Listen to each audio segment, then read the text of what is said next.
Hi everyone, welcome. A lot of you recognize this system. It's a little bit unusual, not like my typical systems. It's not a bus box. It's a grow bag, and grow bags really do work quite nicely as worm farms. In this case, I've actually got two of them. These are really big, extra large size grow bags with one inside of the other, and even a little special bonus layer. Probably see a little bit of it here, but you probably heard it already even before seeing it, was that liner of plastic that really helps the system hang on to its moisture content. And as most of you know, moisture is pretty important when it comes to raising worms. The moisture that the worms come in contact with is H2O, right? But the O part is what they're after in large part due to the reason that they're absorbing the oxygen through their skin from the moisture that they come in contact with. So as far as the what is the air that we breathe, that's more nitrogen than oxygen, right? It's like NO2 or something, or NO or whatever it is. There too, we're taking the O from the air using our lungs. Worms are doing it completely different. So if you're, whoa, okay. Sorry, I got a little bit startled by that cricket. When I first started seeing these crickets down here in my basement, I got a little bit startled because I'm used to the little tiny black regular crickets, you know, Jiminy Cricket from Pinocchio, sort of, well, you know what I'm talking about. But that thing I believe is called a camel cricket or something like that. And it's just big and scary looking. I mean, I've grown used to them, but nevertheless, just having that sucker jump around as soon as we got this thing uncovered was a little bit of a startling thing. So the whole approach to what's been going on here in this system, you know, we didn't even go over any of the details, did we? We should have probably talked a little bit about how old the system is, 230 days, over which time 19 feedings have been applied, and feeding 20 is what you see right here. And in the past, if you're a regular here, you had probably grown accustomed to my concept of foraging to being one where no moisture, no food, no bedding, no nothing gets added. But more recently, and maybe it was even with this system that I started this concept of fed foraging, where I just felt like there was a lot of bedding that still needed work, and I could have just, you know, sort of set it and forget it and say, well, I'll come back in a long period of time once they've worked all that surplus bedding material down. But I figured, you know, while that's happening, we could still keep adding food. We don't have to add bedding because there's evidently a surplus of it. So I came up with this sort of cross between continuing to compost kitchen scraps and stuff in bins that are nearing completion, but rather than letting them forage truly like I had in the past with them getting nothing, I just figured we would just withhold the application of bedding. So this is interesting. I was able to like just pick up the entire feeding zone from last time just like that, because that's really where we ended up obviously putting the food from last time. I can see the banana peel, which was part of the last feeding. But we were collecting all this sort of stuff, all this sort of junk that you were able to scrape up in the very beginning. I don't know how it all ends up there. I don't know if the worms like push it up out of the material or something, how it ends up on the surface when you started out differently, or it seemed to that you started out differently. We collected up as much of this as we could last time, placed it down into the feeding zone, and that became our foundational bedding for the application of food. And just to make sure that it's a spot where the worms are going to feel really comfortable coming to and hanging out to work down the food they've been given, we doused it with a good bit of moisture. So let's see what else we find. As far as leftovers go, I believe that the banana peel is going to be the only leftover, because the other stuff they got last time was watermelon and pumpkin. So it certainly doesn't take very long for stuff like that to get broken down in the worm bin. Banana peels, those are just a combination of stuff that does go quickly, which is the residue of actual banana fruit on the peel, but the peel gets broken down too. That just takes a little longer. It's obviously a tougher material that the worms need a little bit more time to work down. Look at that. We got a lot of banana peel in here. I believe there was already leftover banana peel in here, and then in went a fresh one during the last time we fed.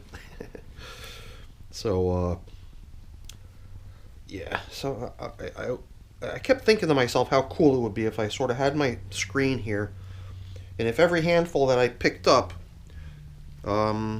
see most of it just crumbles away and flakes away. It's super nice and fine. It's got a nice moisture content, but it doesn't stick together or get muddy.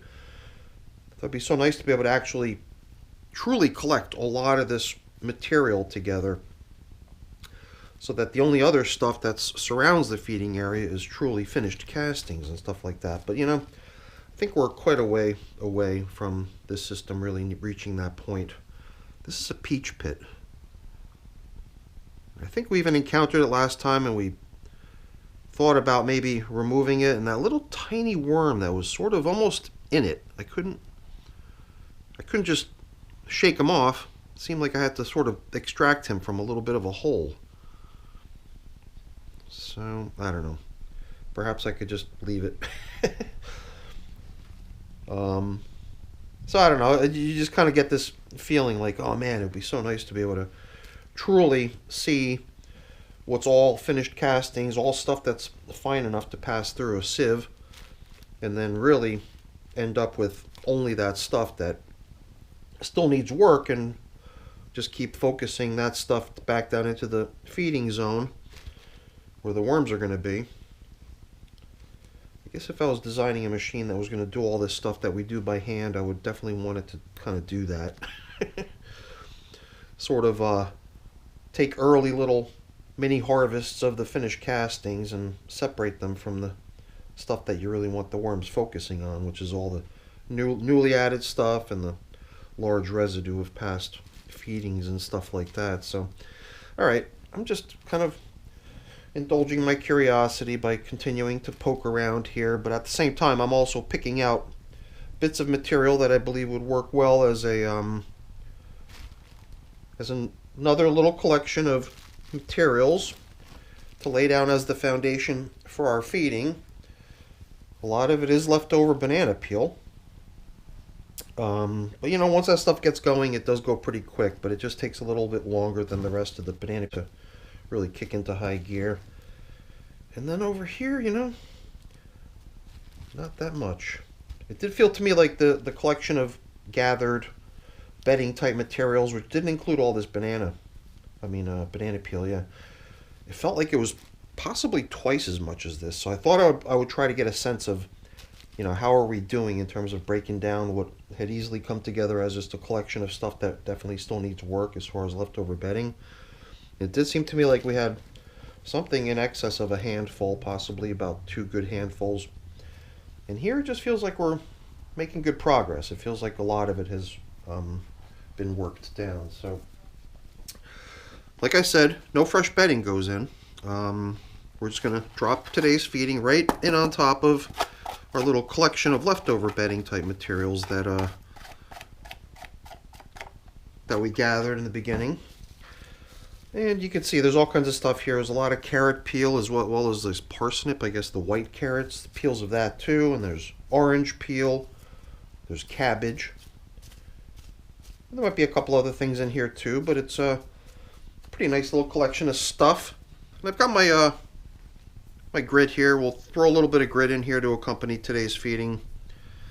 And last time after I put the food in, I came in with the spray bottle thinking that the stuff that was right beneath the food was fairly dry and probably would benefit from a good dousing. I don't even really get that feeling today. It almost feels like I should just follow suit with what I normally do, is just start to backfill the feeding zone. But, this system definitely gives me the feeling that I'm not at risk of making things muddy and nasty. So it does feel to me like giving them even more moisture now, even though it doesn't seem like it's all that necessary, is something we could certainly do. So why don't we do it? Look at all that nice stuff. Imagine if all this stuff had just been kind of screened and all the little chunks of stuff like this could just be down in here. Then you'd really start getting a sense of how things are adding up as far as your next batch to be harvested. I think I'm doing my glove a little bit early here. We've still got some backfilling of the feeding zone to do here, but yeah, and I guess there is a good bit of this other stuff that, you know, leafy matter that's just all over the place.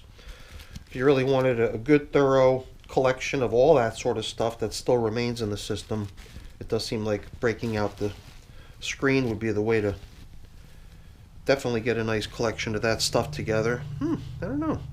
Little food for thought. Maybe it's a way we could spend our next check-in with these little guys. Spend a little bit more time and actually see what we can do as far as trying to really gather this leftover bedding type stuff that we want them focusing on. And is it even really necessary to gather it? Does it have to be centralized? I guess, you know, with so-so coverings, I mean, it's a piece of plywood. Yeah, it's definitely a good piece of plywood, but it's in two pieces, so there's a good bit of airflow in between the two halves of the plywood covering, and it doesn't go all the way out to the edges, so there's airflow around the covering as well. So it does feel to me like supplementing moisture in this system is great because the worms are going to enjoy it, but it also sort of just counteracts what's going to happen naturally as far as evaporation, and you know, doesn't let that hamper progress in the system. We'll just kind of compensate, keep things nice and damp and cozy, and then hopefully the worms will be able to do a good job for us. So I think that's it for our check-in now with the now, how much was it? 230-day-old worm bag version 6.0 from outside. Looks like they've been special. They even got 2 feeding zone indicators. Although the feeding zone indicator doesn't seem to be getting a whole lot of attention out here. I imagine that at some point, perhaps if they really do deplete all the leftover bedding that floats around throughout this system, they would start turning to these top covering pieces of paper in the event that they might need a food source that's really along the lines of you know, bedding type stuff. So let's get these little guys covered up and let them get back to work for us. So that's it for the check-in, everyone. Hopefully you enjoyed it. If you did, as always, please don't forget to leave me a quick thumbs up before you go. That's always really appreciated. And if you haven't done so already, please also consider subscribing to the channel. That's very much appreciated as well. All right, everyone, have a great day. Thanks for watching. Bye now.